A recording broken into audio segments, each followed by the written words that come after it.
దేవుని మాటలు నేర్చుకుందామండి.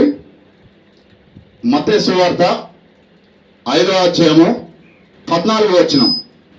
మీరు లోకమునకు వెలుగై ఉన్నారు, కొండ మీద నుండి పట్టణము మరుగై ఉండనేరదు. మనుషులు దీపం వెలిగించి కొంచెము కింద పెట్టరు, కానీ అది ఇంట నుండి వారందరికీ వెలుగునిచ్చుటకై దీపస్తంభం మీదనే పెట్టుదురు. ప్రార్థన చేసుకుందామండి. మహాపరిశుద్ధుడు, ప్రేమస్వరూపు అయిన మా తండ్రి, మా దేవ, మా నాయన, మా ప్రభువా, నీకే కృతజ్ఞతాస్తుతులు, స్తోత్రం తండ్రి. నాయన, కొద్ది నిమిషాలు మీ మాటలు వినుటకు మేము సిద్ధపడుతుండగా మీరే మాకు బోధించే సహాయం చేయమని, మీ అందు వినుచున్న మాటలు విడిచిపెట్టక మా మనస్సున, మా హృదయాన పదిల చేసుకొని భద్రపరుచుకొని మీ మాటల ప్రకారం జీవించే కృప మాకు దయచేయమని, సమస్త విషయాలు మీరే మాకు తోడుగా ఉండి నడిపించి మా స్తుతుల ద్వారా మీరే ఘనత, మహిమ, ప్రభావం పొందుకోమని ప్రార్థిస్తూ ఈ మనవలన్నీ కూడా మా ప్రభును రక్షకుడినైనా క్రీస్తు యేసు నామమున ప్రార్థన అడిగి వేడుకొనుచున్నాను పరమ తండ్రి, ఆమేన్. మీరు లోకమునకు వెలుగై ఉన్నారు కదా.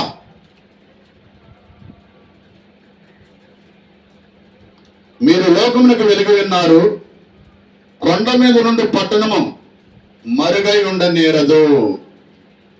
అంటే మనమంట లోకానికి వెలుగై ఉన్నామంట. మనం ఎలాగున్నాం? లోకానికి వెలుగై ఉన్నామంట.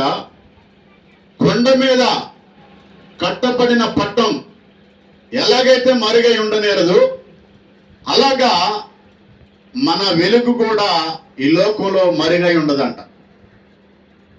అంటే కొండ మీద ఒక పట్టణాన్ని నిర్మించిననుకో, ఆ పట్టణము ఈ భూమి మీద ఉన్నటువంటి ప్రజలకు, అంటే కింద ఉన్న ప్రజలకు, కొండ కింద ఉన్న ప్రజలకు కనపడుకున్నట్టుదా? ఉండదు. అలాగనే ఈ లోకంలో వెలుగు వచ్చినప్పుడు వెలుగు కనపడుకున్నట్టుదా? ఉండదు. ఎందుకంటే ఈ లోకం వెలుగుతో నింపబడి ఉన్నది కదా. అంటే ఈ లోకంలోనికి వెలుగు వచ్చినప్పుడు చీకటి ఏమైపోద్ది? పారిపోతుంటది కదా. మనకి ఉదయం ఉన్నది కదా, పగులు ఉన్నది, రాత్రి ఉన్నది కదా. అయితే రాత్రి వచ్చేసరికల్లా ఉదయము గడిచిపోద్ది, రాత్రి అంతా కూడా ఎలా ఉంటుంది? చీకటిగా ఉంటుంది కదా. రాత్రి అంతా ఎలా ఉంటుంది? చీకటిగా ఉంటుంది. ఆ చీకట్లో మనము లైట్ వేసినప్పుడు ఏమొచ్చింది? వెలుగు వచ్చింది కదా. అంటే అప్పుడు దాకా చీకటితో ఉన్నటువంటి ఈ గది కానీ, ఈ వీధులు కానీ, ఈ పట్టణం కానీ, మనం ఎప్పుడైతే లైట్స్ ఆన్ చేస్తామో కదా, అప్పుడు ఏమైంది? వెలుగుమయమైపోద్ది. అంటే వెలుగు ఏం చేసింది? చీకటిని ప్రాళదోలిద్ది అన్నమాట. వెలుగు ఏం చేసింది? చీకటిని ప్రాళదోలిద్ది. అలాగనే క్రీస్తు చేత మనం వెలిగించబడిన మనం కదా, మనం ఏం చేయాలంట? వెలిగించబడాలి. అంటే వెలుగై ఉండాలి మనం కదా. వెలుగులాగుంటే మన వెలుగుని అనేకులకి మనం ప్రచురపరిస్తే అనేకులు వెలిగే అవకాశం ఉంటుంది కదా. అంటే ఈ లోకంలో మీరు ఎలాగొన్నారంట? మనం ఎలాగొన్నాం? వెలుగై ఉన్నాం కదా. కాబట్టి ఈ లోకానికి వెలుగును అందించేవారిగా ఉండాలి మనం కదా. అంటే చీకటిని పారద్రోలే వారిగా ఉండాలి మనం కదా. అంటే చీకటిలో ఉన్నటువంటి ప్రజలందరినీ కూడా మనం వెలుగులోనికి నడిపించాలి కదా. అంటే ఇక లోక అజ్ఞానం చేత నిండి ఉన్నటువంటి ప్రతి వ్యక్తిని కానీ, ప్రతి కుటుంబాన్ని కానీ మనం ఎక్కడ తీసుకురావాలి? వెలుగులోనికి తీసుకురావాలి కదా. అంటే వాళ్ళంతా కూడా ఎక్కడున్నట్టు? చీకటిలో ఉన్నట్టు కదా. ఈ లోకమంతా కూడా చీకటి చేత నిండి ఉన్నది కదా. ఈ లోకమంతా కూడా చీకటి చేత పట్టబడి ఉన్నది కాబట్టి మనం ఏం చేయాలి? వెలుగై ఉన్నాం కాబట్టి ఈ లోకాన్ని మనం ఏం చేయాలి? వెలిగించాలి. మనం ఏం చేయాలి? వెలిగించాలి. కాబట్టి మనం ఏం చేయాలంటే ఒక వెలుగులాగా ప్రచురాలంటే మనం వెలుగు అనేకులకి వెలుగునిచ్చేదిగా ఉండాలి. కానీ ఆ వెలుగు ఆరిపోయే విధంగా ఉండకూడదు కదా. ఆ వెలుగు ఆరిపోయే విధంగా ఉండకూడదు. ఆ వెలుగు మిటుకు అని ఆరిపోయే విధంగా ఉందనుకో, వెలుతురు ఉంటుందా? కనపడిద్ది ఏమన్నా? ఆ వెలుగైతే ఎప్పుడైతే మిటుకు అని ఆరిపోయే విధంగా ఉంటుందో ఆ వెలుగు ఎదుటి వారికి ఉపయోగపడదు కదా. కాబట్టి మనం ఏం చేయాలంటే ఈ లోకానికి వెలుగై ఉన్నాం కాబట్టి ఆ వెలుగుని మనం అనేకులకి మనం పంచేవారిగా ఉండాలి మనం కదా. అనేకులకి చూపించేవారిగా ఉండాలి.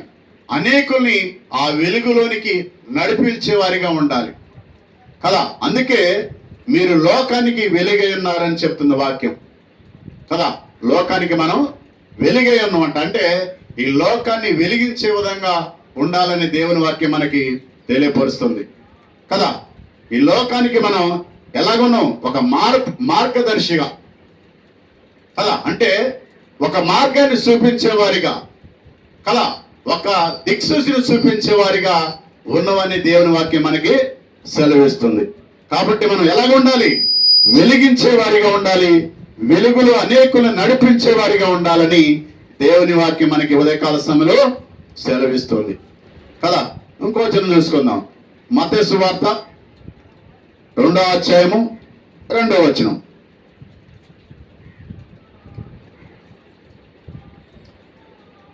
యోధులు రాజుగా పుట్టినవాడు ఎక్కడున్నాడు? తూర్పు దిక్కున మేము ఆయన నక్షత్రమును చూసింది. ఆయన నక్షత్రము చూచి ఆయనను పూజింపు వచ్చిందని చెప్పిరి. హేరోదు ఈ సంగతి వినినప్పుడు అతడును అతనితో కూడా యెరూషలేము వారందరూ కలవరపడిరి. కాబట్టి రాజు ప్రధాన యాజకులను ప్రజల నుండి శాస్త్రులను అందరిని సమకూర్చి క్రీస్తు ఎక్కడ పుట్టినని వారిని అడిగిను. అందుకు వారు యూదయ బెత్లెహేములో అని చెప్పారు. అంటే ఇక్కడ యేసుక్రీస్తు వారు జన్మించినప్పుడు లేకపోతే యేసు వారు బెత్లెహేములో పుట్టినప్పుడు ఆ యూదయ ప్రాంతంలో ఆయన పుట్టినప్పుడు ఒక నక్షత్రం వచ్చిందంట.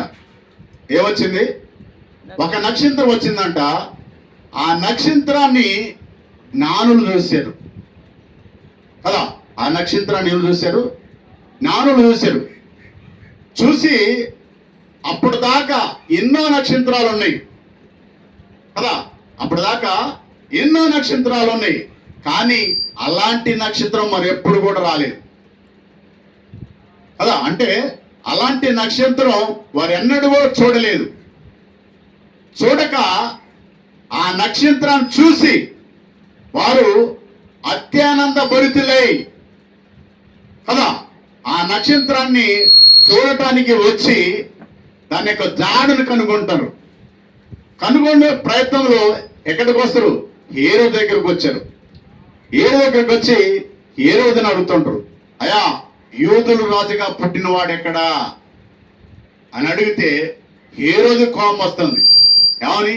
నేనే రాజునైతే నేనే ఈ యొక్క యూదా రాజ్యాన్ని ఈ రోమా రాజ్యాన్ని పరిపాలన చేస్తుంటే మళ్ళీ రాజుగా పుట్టినవాడు ఎక్కడని మరి నన్ను అడుగుతున్నారే, ఏంటి విషయం? అసలు ఏం జరుగుతుంది నా రాజ్యంలో? నాకు తెలియనటువంటి రహస్యం ఏంటని ఆయన ఆలోచన చేస్తాడు. చేసి ఆ వచ్చిన జ్ఞానంతో ఏమంటాడంటే, అయ్యా ఆ నక్షత్రం ఎక్కడ పుట్టిందో ఈ పరిశుద్ధమైనటువంటి ఆ గ్రంథాలలో ఉంటుందిగా, ఒకసారి నాకు చెప్పమన్నప్పుడు వారు చెబుతున్న మాట ఏంటంటే యూదయ బెత్లెహేములో. చూడు మత్తయి సువార్త 2వ అధ్యాయం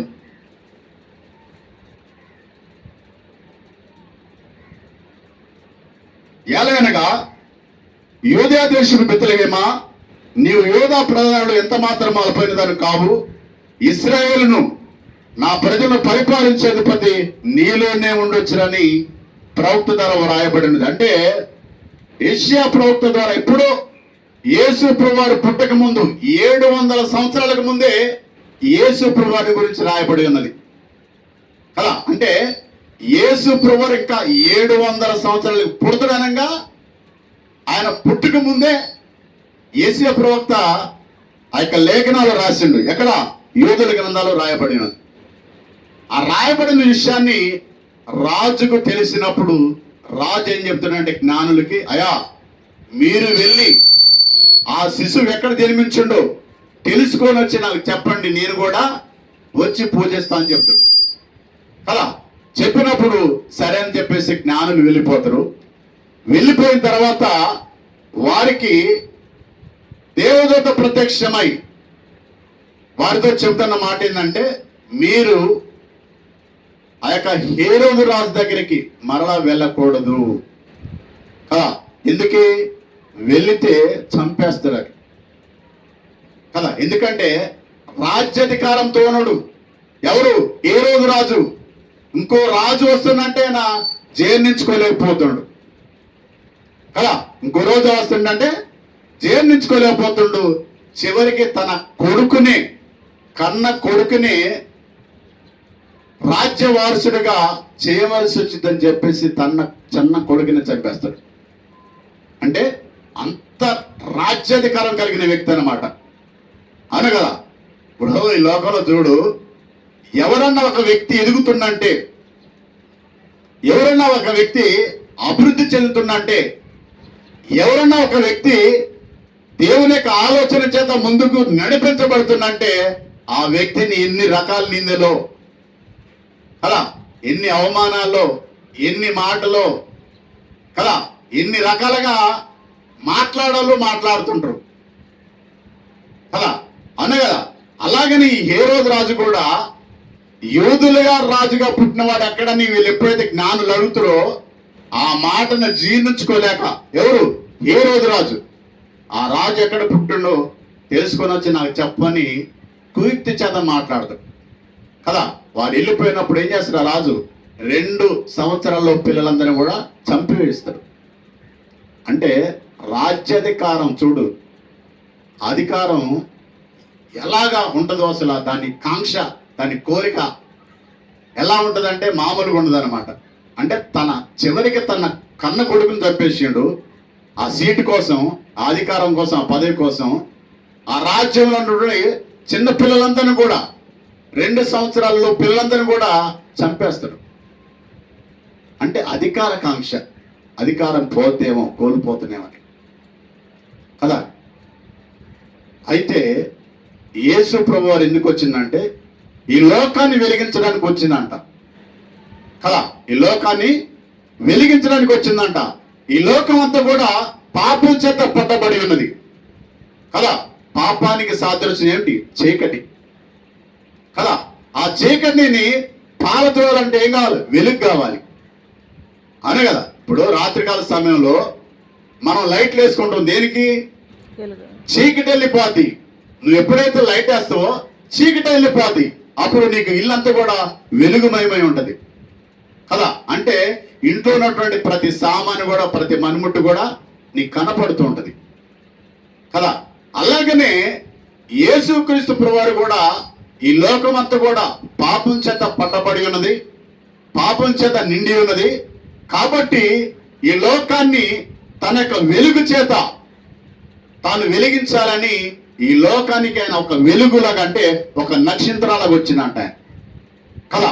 ఆ నక్షత్రాన్ని చూసి అత్యానంద భరితులై కదా శాస్త్రవేత్తలు కదా వెతుక్కుంటూ పోయి మరి ఆయన్ని పూజించినట్టుగా, ఆయనకి నమస్కారం చేసినట్టుగా, ఆయన్ని కొనియాడినట్టుగా, స్తుతించినట్టుగా మనం పరిశుద్ధ గ్రంథంలో చూస్తుంటాం కదా. అంటే మనం ఈ లోకానికి ఏమై ఉన్నాం? వెలుగై ఉన్నాం కదా. మనము వెలుగై ఉన్నాం. మనం అనేకుల్ని వెలిగించాలి కదా. కానీ మనలో ఉన్న వెలుగు చీకటైతే దేనికి పనికిరా? చీకటిలోకి ఎవరన్నా వస్తారా? రారు. వెలుగు దగ్గరికే వస్తారు. అవునే కదా.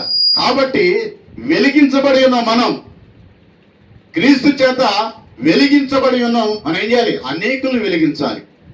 కదా. అంటే ప్రభువుని నమ్ముకున్న మనం, దేవాది దేవుని నమ్ముకున్న మనం అనేకులు దేవుని ఎదుగు నడిపించాలని ప్రభు తన లేఖల ద్వారా మనకి తెలియపరుస్తున్నాడు కదా. అంటే మనం ఏం చేయాలి? వెలుగు దగ్గరికి అనేకులు నడిపించాలి కదా. అంటే ఈ లోకంలో ఏమున్నది? చీకటి ఉన్నది కదా. ఈ లోకంలో చీకటి ఉన్నది. ఆ చీకటిలో ఈ లోకమంతా కూడా జీవిస్తున్నారు. ఆ చీకటి ఉన్న ప్రజలందరూ కూడా మనం వెలుగులోనికి నడిపించాలని దేవుని గ్రంథం, పరిశుద్ధ గ్రంథం మనకి తన లేఖల ద్వారా దేవుడు మనకి బయలుపరుస్తున్నాడు కదా. ఇంకోటి చూసుకుందాం. మత్తయి సువార్త 5వ అధ్యాయం 16వ వచనం.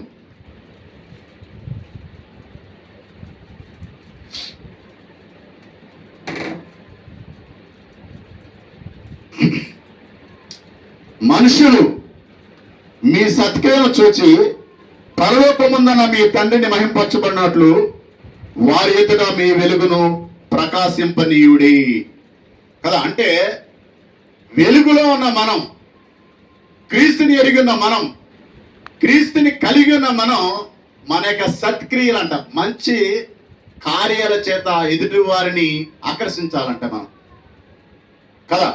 ఎదుటి వారిని ఎలాగ నువ్వు ఆకర్షిస్తావంటే నువ్వు చేసే మంచి కార్యాల చేతనే కదా. ఇప్పుడు చాలా మంది క్రిస్టమస్ పండుగ వచ్చినా, జనవరి పండుగ వచ్చినా, లేక ఏదైనా సువార్త సభ జరిగినా అక్కడ బైబిల్ పంచి పెడుతుంటారు కదా. లేకపోతే వస్త్రాలు పంచి పెడుతుంటారు, స్త్రీలకు కానీ పురుషులకు కానీ పిల్లలకు కానీ. ఏంటిది? అది సత్క్రియ. ఏంటది? అది సత్క్రియ. అలాగ చేయటం వల్ల ఏమైందంటే ఆ వ్యక్తిని నువ్వు ఆకర్షిస్తుంటావు కదా. నీలో ఉన్నటువంటి క్రీస్తు వెలుగు ఆ వ్యక్తిని దర్శించినప్పుడు ఆ వ్యక్తి ఆ వెలుగుకి ఆకర్షితుడై ప్రభు దగ్గరికి వచ్చే అవకాశం ఉంటుంది కదా. నువ్వు సత్క్రియ చేయకపోతే ఏం ప్రయోజనం ఉండదు. నువ్వు దేవుని నమ్ముకున్నా ఒకటే, నమ్ముకోకపోయినా ఒకటే కదా. దేవుణ్ణి ఎరిగి ఉన్న నీవు, క్రీస్తుని కలిగి ఉన్న నీవు, క్రీస్తు చేత వెలిగించబడి ఉన్న నువ్వు ఏం చేయాలంట? సత్క్రియ చేయాలంట, మంచి కార్యాలు చేయాలంట కదా. ఆ మంచి కార్యాలు చేసినప్పుడు ఆ కార్యానికి వారు ఆకర్షితులై, ఓహో దేవుని ప్రజలు ఇలా ఉంటారా, దేవుని నమ్ముకుంటే ఇలాగ ఉండాలా, దేవుని నమ్ముకుంటే ఎలాంటి కార్యాలు చేయాలా, దేవుని నమ్ముకుంటే ఎలా బ్రతకాలని ఒక ఆలోచన కలిగి వారు ఆలోచన చేత దేవుని యొద్దకు నడిపించబడే అవకాశం ఉంటుంది కదా. అలా కాకుండా మన మానానికి మనం, మనకి నచ్చినట్టుగా, మనకు తోసినట్టుగా, మనకు తెలిసినట్టుగా లోకరీతిగా జీవించను అనుకో కదా. ఎలాగుంటున్నావు? లోకంలాగానే ఉంటావు కదా. లోకస్తులకి ఏముంటుంది? సెల్ఫ్నెస్ ఉంటుంది. నేను బాగుంటే చాలు, నా ఫ్యామిలీ బాగుంటే చాలు, నా వాళ్ళు బాగుంటే చాలు, నేను తింటే చాలు అనుకుంటున్నారు కదా. అలాగుంటే దేవుని దగ్గరికి ఎవరు రారు? వస్తారా? రారు. ఎప్పుడైతే నీవు నలుగురికి మేలు చేస్తావో, అంటే నలుగురికి ఉపకారాలు చేస్తావో, సహాయ సహకారాలు అందిస్తావో, ఎదుటి వారిని ఎలాగైతే నీ యొక్క సత్క్రియ చేత ఆకర్షిస్తావో అప్పుడు దేవుని యొద్దకు వస్తారు కదా. అప్పుడు దేవుని యొద్దకు వచ్చినప్పుడు దేవుడిని వారు ఎరిగినప్పుడు వారు కూడా సత్క్రియలు చేయడానికి అవకాశం ఉంటుంది కదా. అలాగ చేసుకుంటూ పోతుంటే ఈ ప్రపంచం కూడా దేవుని వైపు తిరిగే అవకాశం ఉంటుంది కదా. ఈ ప్రపంచం అంతా కూడా దేవుని వెలుగు చేత నింపబడే అవకాశం ఉంటుంది కదా. అంటే దేవుని వెలుగును వారు కలిగి ఉండే అవకాశం ఉంటుందని దేవుడు తన లేఖన ద్వారా మనకి తెలియపరుస్తున్నాడు కదా. మనం ఏం చేయాలమ్మా? సత్క్రియలు చేయాలి కదా. సత్క్రియల ద్వారా అనేకుల్ని దేవుని వద్దకు మనం ఆకర్షించాలని దేవుని వాక్యం మనకి తెలియపరుస్తుంది. సరే, ఇంకొంచెం చూసుకుందాం. ఫిలిప్పీయులకు రాసిన పత్రిక 2వ అధ్యాయము 16వ వచనం. అర్థమవుతున్నా మాటలు? నేను చెప్తున్న మాట అర్థమవుతున్నాయా?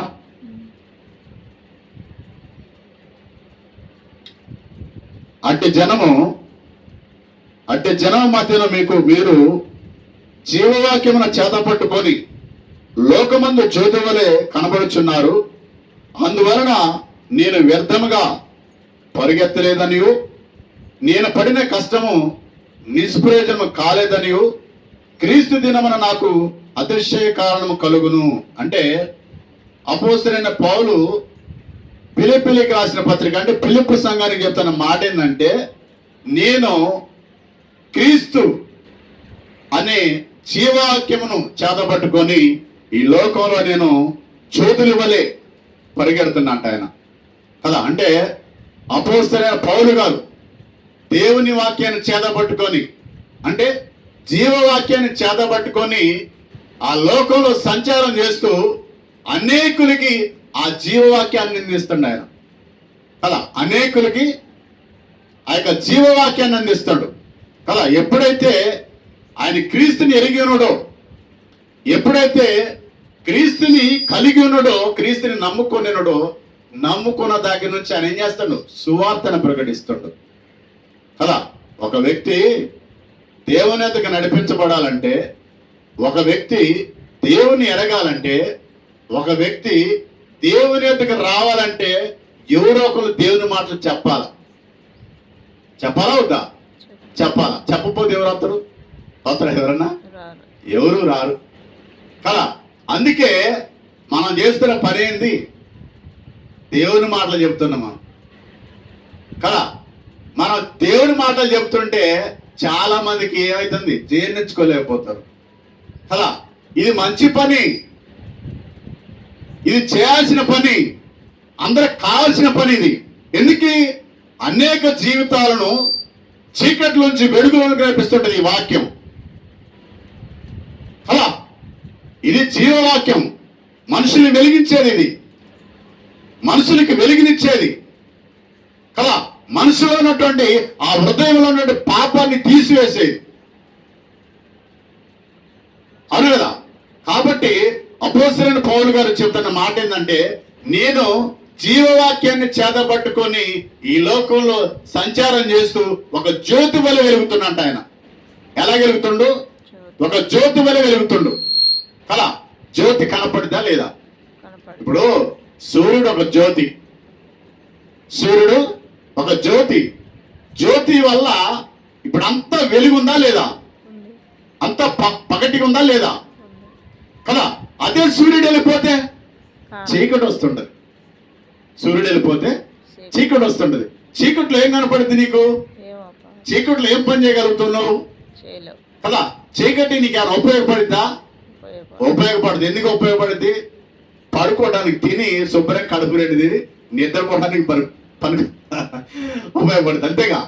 చీకటి అనేది దేని కొరకు? నిద్రపోవటానికి, రెస్ట్ తీసుకోవడానికి ఉపయోగపడుతుంది, పని చేయడానికి పనికిరాదు. కాబట్టి అపోస్తలుడైన పౌలు తాను దేవుని ఎరిగిన కానుంచి కదా, దేవుని యొక్క పరిశుద్ధ గ్రంథాన్ని చేతపట్టుకొని ఆ లోకంలో ఒక జ్యోతి వలె తిరుగుతున్నట్టు ఆయన. ఎలాగ తిరుగుతుండు? ఒక జ్యోతి వలె తిరుగుతున్నట్ట కదా. ఆ జ్యోతి అనేకులకి వెలిగినిస్తుందా లేదా? ఇప్పుడు సూర్యుడు ఈ లోకమంతటికి వెలిగినిస్తుందా లేదా? అలాగనే పౌలు గారు కూడా ఆయన తిరిగిన ప్రాంతాలన్నీ కూడా ఒక జ్యోతిలాగా కనపడుతున్నట్ట ఆయన కదా. మనం ఎలా కనపడాలి? జ్యోతిలా కనపడాలి, అంటే ఒక వెలుగులా కనపడాలి మనం కదా. వెలుగుని ఎవరైనా కాదనుకుంటారా? వెలుగుని ఎవరైనా వద్దనుకుంటారా? వెలుగుని ఎవరైనా తోసేస్తారా? ఎవరు తోసారు? ఎందుకంటే వెలుగుంటే నీకు వెలుగులో సమస్తం కనపడింది నీకు కదా. వెలుగుంటే నీకు సమస్తం తేడాగా కనపడింది కదా. ఇవి నువ్వు ఈ మార్గంలో ప్రయాణించాలన్నా వెలుగుంటే నేను ఆ వెలుగులో ప్రయాణించగలుగుతూ కదా. చిక్క చీకటి ఉందనుకో, పోలేస్తావా? పోలేదు కదా. అంటే నీవు ఈ లోకానికి వెలుగై ఉన్నావు. వెలుగైన నువ్వు అనేకులు వెలిగించాలి. పౌలు గారు ఎలాగైతే ఆయన పరిచర్యలో ఒక జ్యోతి వలె వెలిగి అనేకులు వెలిగించి అనేక సంఘాలను క్రీస్తు కొరకు సంపాదించండు, అలాగే నీవు నేను కూడా, మనందరం కూడా జ్యోతి వలె వెలగాలంట. మనం ఎలా ఉండాలంట? జ్యోతి వలె వెలగాలంట మనం కదా. అమెరికా అమెరికాను చూసారు ఎప్పుడైనా మీరు? టీవీలలో చూసే ఉంటాం. అమెరికాలో పెద్ద సముద్రం ఉంటుంది. ఆ సముద్రం మధ్యలో ఒక స్తూపం ఉంటుంది, ఒక విగ్రహం ఉంటుంది. ఆ విగ్రహం మీద ఒక స్టాట్యూ అంటే ఒక బొమ్మ ఉంటుంది. ఏంటి ఆ బొమ్మ అంటే ఒక మనుషుడు కాగడ పట్టుకొని వెలిగిస్తున్నట్టుగా ఆ సముద్ర మధ్యలో ఉంటుంది బొమ్మ. అంటే దాని అర్థం ఏంటంటే ఈ దేశాన్ని వెలిగిస్తున్నా నేనని ఆ స్టాట్యూ చెప్తుంది అన్నమాట కదా. ఆ స్టాట్యూ ఏం చెప్తుంది? ఈ దేశాన్ని నేను వెలిగిస్తున్నా కాబట్టి ఈ దేశంలో ఉన్న ప్రజలందరూ కూడా ఈ వెలుగులోనికి రావాలి అని దాని అర్థం కదా. అంటే ఈ లోకమంతా కూడా వెలిగించబడుతుంది. ఆ వెలిగించబడుతున్న వెలుగులోనికి మీరందరూ కూడా రావాలని దాని ఉద్దేశం కదా. అంటే ఎన్నాళ్ళ వరకు చీకటి బ్రతుకు? ఎంతవరకు, ఎంతకాలం మన చీకటి బ్రతుకులు చెప్పండి కదా. ఇకనైనా మారే అవకాశం లేదా? ఇకనైనా మారే ఉద్దేశం లేదా? ఎన్నాళ్ళు చీకటి బ్రతుకులు? ఎంతకాలం చీకటిలోనే ఉంటావు కదా. ఈ చీకటి బ్రతుకులు బ్రతుకుతూ ఈ చీకటిలోనే చనిపోతే నువ్వు చివరికి పోయేది నరకాగ్నిలోనికే కదా. మారాలి, మనం మారాలా వద్దా? అంటే చీకట్లో నుంచి వెలుగులోనికి రావటమే మారటం కదా. లోకంలో ఉన్నటువంటి నీవు నేను మనందరం ఎక్కడ రావాలా? క్రీస్తులోనికి రావాలా కదా. క్రీస్తులోనికి వస్తే ఆ వెలుగులో మనం కూడా ఒక వెలుగై ఉంటే మన జీవితం అనేకులకి ఆదర్శంగా ఉంటది. అవును కదా, అనేకులకి ఆదర్శంగా ఉంటది. అలా కాకుండా ఇది నా జీవితం, నా ఇష్టం, నా బ్రతుకు, నా ఇష్టం, నాకు నచ్చినట్టుగా, నాకు తోచినట్టుగా, నాకు తెలుసుకున్నట్టుగా నా జీవితాన్ని నేను నడిపించుకుంటా అంటే నీ జీవితానికి నీవే ఉత్తరవాది కదా. నీ జీవితానికి నీవే ఉత్తరవాది అంటే నీ జీవితానికి నీవే సమాధానం చెప్పుకోవాలి దేవుని దగ్గర. అవునా కదా. కాబట్టి ఈ ఉదయకాల సమయంలో దేవుడు మనతో చెప్తున్న మాట ఏంటంటే, అపోస్తలుడైన పౌలు గారు జీవవాక్యాన్ని చేతబట్టుకొని ఒక జ్యోతి వలె కనపడుతున్నట కదా. అలాగనే మనం కూడా ఈ పరిశుద్ధ గ్రంథాన్ని చేతబట్టుకొని ఈ లోకంలో ఒక జ్యోతి వలె కనపడాలి మనం అనేకులకి. ఎవరు ఏదనుకున్నా డోంట్ వరీ, డోంట్ కేర్. ఎవడు ఏదో అనుకుంటాడు, వాడికి ఇంటి గిట్టగా పడి పడక. I don't worry, don't care. పట్టించుకోవద్దు మనం కదా. మనం ఏం చేయాలంటే ఈ పరిశుద్ధ గ్రంథాన్ని చేతపట్టుకొని ఏం చేయాలి? జీవవాక్యాన్ని ప్రకటించాలి. అవునా కదా. ఇంకో వచనం తీసుకుందాం. మత్తయి సువార్త 2వ అధ్యాయము 10వ వచనం.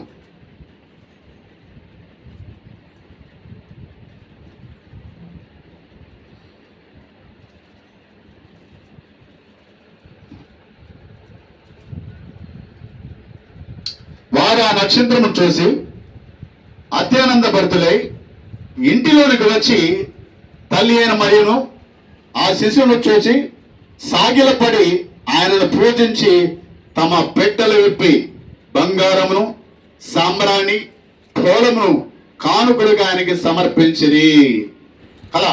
ఎప్పుడైతే మనం ఆ వెలుగును చూసినామో, ఎప్పుడైతే ఆ వెలుగు దగ్గరికి వచ్చినామో మనం ఏం చేయాలంట? ఆరాధించాలంట. ఏం చేయాలి? ఆరాధించాలి కదా. క్రిస్టమస్ క్రిస్టమస్ అంటాం. క్రిస్టమస్ అంటే అర్థమైంది? క్రైస్ట్ అంటే క్రీస్తు, మాస్ అంటే ఆరాధన కదా. క్రీస్తుని ఆరాధించడమే నీ పని, నా పని, మనందరి పని కదా. నీవు దేవుణ్ణి ఎందుకు నమ్ముకున్నావు అంటే ఆయన ఆరాధించడానికే కదా. దేవుని దగ్గరకు నువ్వు ఎందుకు రావాలంటే ఆయన ఆరాధించడానికే. దేవుని దగ్గరికి నువ్వు ఎందుకు పోవాలంటే, ఎందుకు పోవాలంటే దేవుని ఆరాధించడానికే కదా. ఈ లోకంలోకి మనం వచ్చినామంటే దేవుని ఆరాధించడానికే. కదా. క్రీస్తుని ఆరాధించడమే మన పని, అవునా కదా. ఈ లోకంలోనికి దేవుడు మనల్ని తీసుకొచ్చిందంటే దేవుని ఆరాధించడమే మనల్ని తీసుకొని వచ్చాడు కదా. మనతో పని ఉంది కాబట్టికే ఆయన ఈ లోకంలోకి మనం తీసుకొని వచ్చాడు. ఏంటి ఆ పని అంటే దేవుణ్ణి ఆరాధించడమే కదా.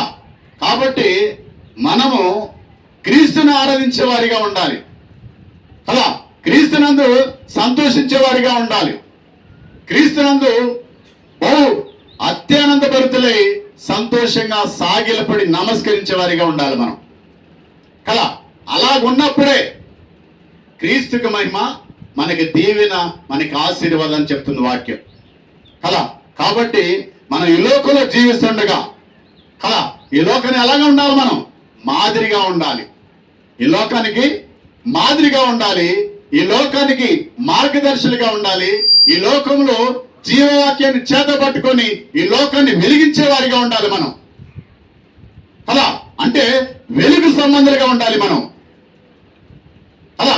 అలాగున్నప్పుడే మనకి దీవెన, దేవునికి మహిమ వచ్చింది కదా. అలా కాకుండా పోతున్నాం అంటే పోతున్నాం, వస్తున్నాం అంటే వస్తున్నాం. ఏంటి ఉపయోగం చెప్పు? ఏంటి నీ వల్ల దేవునికి ఉపయోగం ఏంటి? అలా గొర్రెలు కూడా పోతుంటే వస్తుంటాయి. ఏంటి వాటి వల్ల ఉపయోగం ఏంటి? ఎప్పుడైతే దేవుని మహిమరుస్తావో, ఎప్పుడైతే దేవుని సువార్తను అనేకులకి ప్రకటిస్తావో, ఎప్పుడైతే అనేకులు దేవుని వైపు తిప్పుతావో, ఎప్పుడైతే దేవుని దగ్గర అనేకులు నడిపిస్తావో, అప్పుడు నీకు దీవెన, ఆశీర్వాదం, అప్పుడు దేవునికి మహిమ కదా. అప్పుడు దేవుడు నీ యందు సంతోషిస్తాడు కదా. గుంపులో గోవిందలాగా పులుమని పోవటం రావడం కాదు కదా. ఇప్పుడు గుంపులో గోవిందలాగా ఏముంటది? అందరూ పోతారు, మనం పోతాను కదా. ఏమన్నా ఉపయోగం ఉందా? ఉందో లేదో మనమే పరిశీలన చేసుకోవాలి అనే కదా. ఇప్పుడు దేవుని దగ్గరికి ఎందుకు పోతున్నాం? ఆరాధించడానికి కదా. నువ్వు దేవుణ్ణి మనస్ఫూర్తిగా ఆరాధిస్తున్నావా? నీ హృదయంలో దేవుడు ఉన్నాడా? నీ ఆలోచనలో దేవుడు ఉన్నాడా? నీ బ్రతుకులో దేవుడు ఉన్నాడా? నీ మనసులో దేవుడు ఉన్నాడా? నీ ఉద్దేశంలో దేవుడు ఉన్నాడా?